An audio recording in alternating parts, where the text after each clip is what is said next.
Hi అండి, అందరికీ నమస్కారం. అందరు ఎలా ఉన్నారు? నేను బాగున్నాను. మీరు కూడా బాగుండాలని నేను మనస్ఫూర్తిగా కోరుకుంటూ మార్నింగ్ లేవగానే వెదర్ అయితే చాలా బాగుంది. ఇంకా చెప్పాలంటే మా ఇంటి సరౌండింగ్స్ అంతా వెదర్ అయితే చాలా బాగుంటుందండి. చిన్న లేక్తో, కొండలతో, పచ్చని చెట్లతో చాలా ప్లజెంట్గా అనిపిస్తుంది ఇంటి చుట్టూ వెదర్ అంతా. కాసేపు అలా వెదర్ను చూసి ఎంజాయ్ చేసి ఇంకా ఇంట్లోకి వచ్చి అయితే పనులు అనేది అయితే చేసుకుంటున్నాను. మార్నింగ్ లేవడం అయితే అసలు అవ్వట్లేదండి, ఎర్లీ మార్నింగ్ లేవటానికి. ఎందుకంటే ఎండలు చాలా ఉంటున్నాయి. లేట్ నైట్ పడుకోవడం, కొంచెం లేట్గా లేవడం అయితే అవుతుంది. లేచేసరికి ఎండ అనేది ఇలాగ వచ్చేస్తుంది. ఇంకా 6 లోపేనండి, ఇప్పుడు 5:30 అట్లా ఉంది. ఇంకా 6 కాగానే ఎండ అనేది ఇలాగ వచ్చేస్తుంది అంతే. ఎండలు అయితే చాలా అంటే చాలా ఉన్నాయి. 2 గంటల నుంచి 4 గంటల మధ్యలో ఏసీలు కూడా పనిచేయట్లేదు ఆ వేడికి. ఇంకా ఉదయం ఎర్లీ మార్నింగ్ లేవగానే ఇంటి ముందరంతా కసు ఊడ్చుకొనేసి మాప్ పెట్టేసుకొని ఇంకా తులసమ్మ దగ్గర శుభ్రం చేసుకొని ఇరువైపులా ముందు రోజు గురువారం సాయంత్రమే మా మేడొచ్చి అంతా క్లీన్ చేసిపోతుందండి. నేను కొంచెం ముగ్గు వేసుకునే వరకు మళ్ళీ కొంచెం స్నానం చేసి వచ్చి క్లీన్ చేసుకొని ఈ విధంగా ముగ్గు పెట్టుకుంటాను. ఇరువైపులా ఈ విధంగా కమలం ముగ్గు అయితే పెట్టుకొని అందులో కొంచెం నిండుగా పసుపు కుంకుమలతో అయితే అలంకరించుకుంటున్నాను.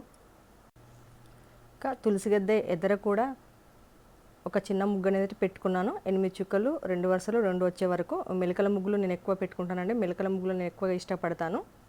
చాలా చిన్నగా ఉంటుంది స్పేస్. ఆ చిన్న స్పేస్లోనే ఈ విధంగా ఒక ముగ్గునైతే పెట్టేసుకొని ఆ ముగ్గులో కూడా పసుపు కుంకుమలతో నిండుగా అలంకరించుకున్నాను.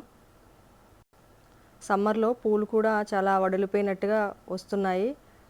మనకు చలికాలం, వర్షాకాలంలో అయితే మంచిగా రంగు తేలి పూలు చాలా పెద్దగా ఉండేవి, చాలా చిన్నవిగా కూడా వస్తున్నాయి సైజులో పూలు. ముందు రోజే గురువారం ఉదయమే తెచ్చుకున్న పూలు అనేది నేను ఒక ప్లాస్టిక్ బాక్స్లో స్టోర్ చేసి పెట్టుకుంటానండి. అవి ఒక 3 డేస్ వరకు అట్లా వస్తాయి. ఇంకా సమ్మర్ కాకుండానైతే ఒక 4-5 డేస్ వరకు అట్లాగా వస్తాయి అన్నమాట. ఇప్పుడు సమ్మర్ కాబట్టి ఎంత ఫ్రిడ్జ్లో పెట్టేసుకున్నా వడిలిపోతున్నాయి. ఇంకా ఆ తర్వాత ఎర్రని గులాబీలతో తులసమ్మని ఈ విధంగా అలంకరించుకొని తులసమ్మకు దీపం కూడా పెట్టేసుకొని ధూపాన్ని అయితే ఈ విధంగా చూపించుకొని ఇంకా మనస్ఫూర్తిగా నమస్కారం అయితే తెలుపుకున్నాను. తులసమ్మ దగ్గర పూజ ముగించుకున్న తర్వాత కిచెన్లో అన్నపూర్ణ అమ్మవారిని ఏర్పాటు చేసుకున్నాను నేను ఈ విధంగా స్టాండ్ పైన. ఇంకా అమ్మవారి చుట్టూ కూడా ఒక చిన్న ముగ్గు అనేది అయితే పెట్టేసుకున్నాను. అన్నపూర్ణ అమ్మవారిని కిచెన్లో పెట్టుకోవడం వల్ల ఇబ్బంది ఏమి ఉండదండి. ఎందుకంటే మనం పీరియడ్స్ అట్లా ఉన్నా కూడా ఒక కార్నర్కే పెట్టుకుంటాం కాబట్టి మనము ముట్టుకోకుండా తగలకుండా ఉంటే సరిపోతుంది. మళ్ళీ పీరియడ్స్ తర్వాత అంత క్లీన్ చేసుకొని దీపం అది పెట్టేసుకుంటే సరిపోతుంది. అంటే ఎవ్రీడే అలాగా పెట్టుకున్నాం కాబట్టి దీపము, ధూపము, నైవేద్యాలు అవి పెట్టాల్సిన అవసరం ఏం లేదండి. మనం ఆల్రెడీ అడుగున ఒక చిన్న ప్లేట్లో కానీ చిన్న బౌల్లో కానీ రైస్ వేసుకొని అమ్మవారిని పెట్టుకుంటాం కాబట్టి డైలీ నైవేద్యాలు అవన్నీ పెట్టాల్సిన అవసరం ఏం లేదు. ఎవ్రీ ఫ్రైడే, మంగళ, శుక్రవారాల్లో అట్లా పెట్టుకున్నా సరిపోతుంది ధూపము ఇవన్నీ. ఇంకా పువ్వులు చూసారా అండి, ఎన్నేసి తెచ్చుకున్నాను. ఇంకా మార్కెట్కి వెళ్తే నన్ను ఎవరూ ఆపలేరండి. పూలను చూస్తే నాకు అంత సంతోషంగా అనిపిస్తుంది. ఫ్లవర్స్ని చూడగానే పూజ చేసుకోవాలి అనిపించాలన్నమాట. అలాగా తెచ్చుకుంటాను నేను మార్కెట్కి వెళ్తే ఫ్లవర్స్. 3-4 డేస్ నాకు మినిమం వచ్చేస్తాయి. ఈ విధంగా పూజ చేసుకునే వరకు బయట పెట్టేసుకుని మిగతావన్నీ ఒక ప్లాస్టిక్ బాక్స్లో స్టోర్ చేసి పెట్టుకుంటాను.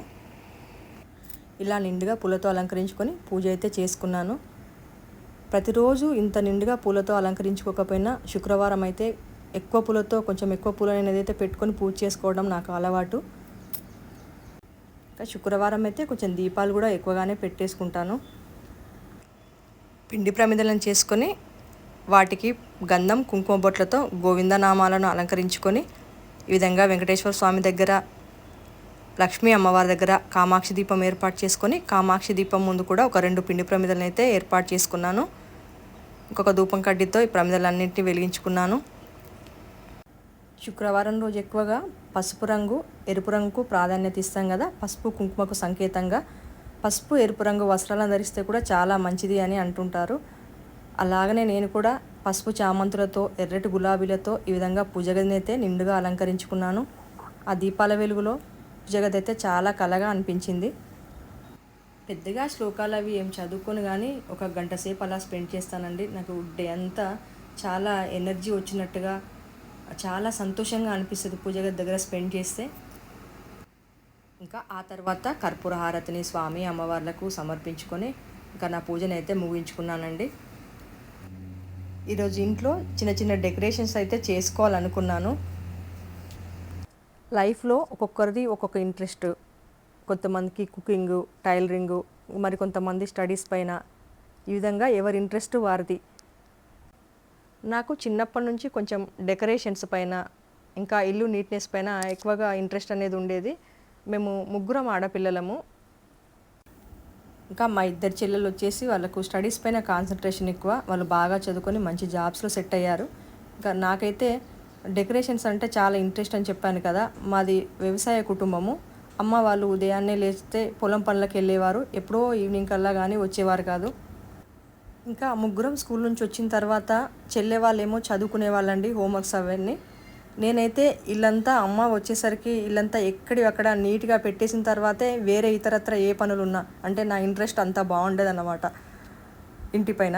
అమ్మ డే అంతా పొలం పనుల్లో చాలా టైర్డ్ అయ్యి వచ్చేదండి. ఇంకా ఈవినింగ్ ఇంటికి వచ్చి ఇంటిని చూసి చాలా రిలాక్స్గా ఫీల్ అయ్యేది. అది చూసి నాకు చాలా హ్యాపీగా అనిపించేది, నేను ఎంతో సాధించినట్లుగా. పూజ అంతా అయిపోయింది. మళ్ళీ ఇక్కడ గణపతికి పూజ చేస్తుంది ఏంటి అని అనుకోవద్దండి ఎవరు నెగిటివ్గా. నాకు పూజ గదిలో గణపతి ఫోటో ఎప్పటికీ ఉంటుంది. ఇక్కడ జస్ట్ నేను డెకరేషన్ పర్పస్గానే గణపతిని తీసుకొని కార్నర్కి ఈ విధంగా డెకరేషన్ చేసుకుంటున్నాను. ఫ్లవర్స్తో ఈ విధంగా ఒక ఉర్లీలో తెల్లటి చామంతులు, ఎర్రని గులాబీ రేకులు వేసుకొని మధ్యలో ఒక క్యాండిల్ వెలిగించి గణపతి అయ్యకు ధూపం వేస్తే అంటే చాలా బాగా అనిపించింది ఇల్లంతా. గణపతయ్య కూడా 4 చామంతి పూలను సమర్పించుకొని ఆ తర్వాత ఇంకా ఉర్లీలు చాలానే ఉంటాయండి ఇంట్లో. ఒక ఉర్లీ బౌల్ తీసుకొని మేము కన్యాకుమారి ట్రిప్ వెళ్ళినప్పుడు మా చిన్నబ్బాయి తీసుకున్నాడు. అక్కడ కన్యాకుమారి దగ్గర శంఖాలు అమ్ముతున్నారండి, పెద్ద శంఖాలు. అలాంటివి కొంచెం డిఫరెంట్ ఐటమ్స్ అంటే వాడికి చాలా ఇంట్రెస్ట్. వాడు తెచ్చుకున్న ఏరే యూఎస్కి వెళ్ళిపోయాడు. ఇంట్లో అది అలాగనే ఉండిపోయింది. నేను జస్ట్ షో పర్పస్ పెడతాను అంతే కప్బోర్డ్లో. ఇంకా ఇక్కడ ఈ ఊరిలో కూడా కొన్ని వాటర్ తీసుకొని ఈ విధంగా గులాబీ రేకులు వేసుకొని మధ్యలో శంఖాన్ని పెడితే చూడండి, ముందు కొంచెం క్యాండిల్ వెలిగించుకోగానే ఒక డిఫరెంట్ లుక్ అయితే వచ్చింది.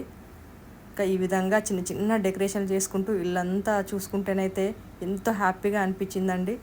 టెంపుల్ వైబ్స్ అయితే వచ్చాయి. హాల్లో ఉన్న బుద్ధుడి దగ్గర ఒక క్యాండిల్ ఉంచి 2 గులాబీలను కూడా పెట్టి డెకరేట్ చేసుకున్నాను.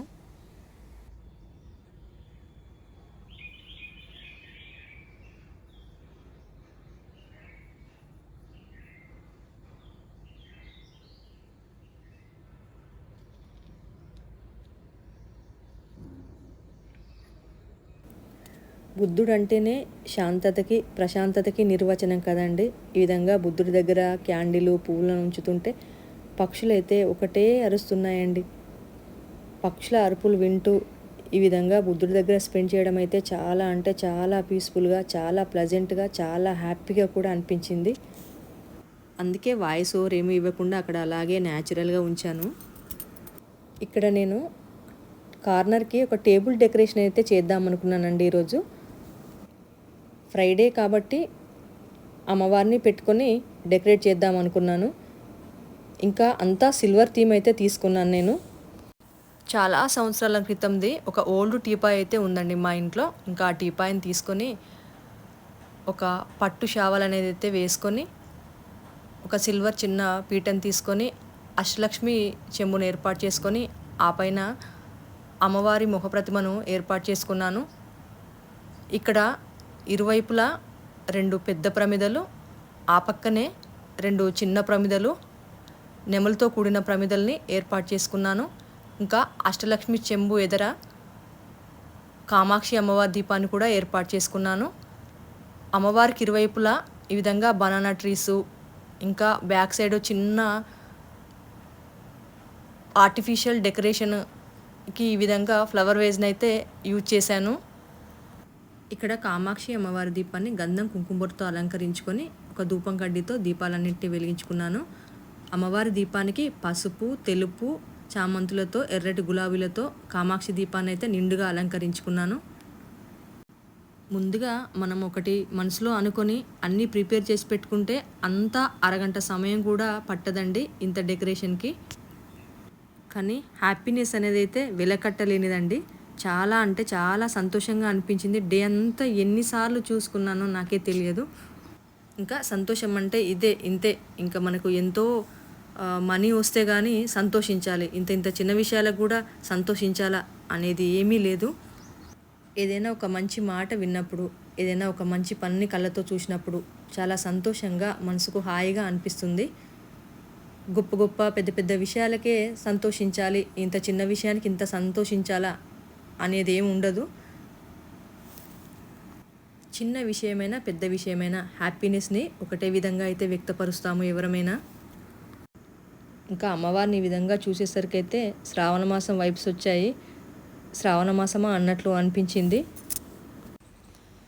మనము శ్రావణ మాసంలో అమ్మవారి కలశానికి చీరను కడతాము. అలా కుదిరిన వాళ్ళు ఇలాగ కలశాన్ని కూడా ఏర్పాటు చేసుకొని ఎదర మనము అమ్మవారికి చీర సారెను సమర్పించుకొని అంత పసుపు కుంకుమలు కూడా సమర్పించేసుకొని మనం పూజ అనేది అయితే చేసుకోవచ్చండి. చిన్నగా అష్టోత్తర శతనామావళి కానీ లేదంటే మనము ఇంకా వేరే ఏదైనా శ్లోకాలు కానీ కూడా చదువుకోవచ్చు అమ్మవారికి సంబంధించినవి. ఈ శుక్రవారం మా ఇల్లు అయితే చాలా కన్నుల పండుగ ఉంది చూడటానికి. ఎవ్రీ కార్నర్ చాలా బ్యూటిఫుల్గా అనిపించింది. నిండుగా పూజ, ఇల్లంతా దీపాల వెలుగు, క్యాండిల్స్తో ఉర్లీల డెకరేషను, ఇంకా మాటల్లో చెప్పలేను. ఎన్ని యాంగిల్స్ నుంచి చూసినా ఇంకా ఇంకా ఇంకా చూడాలనిపించింది.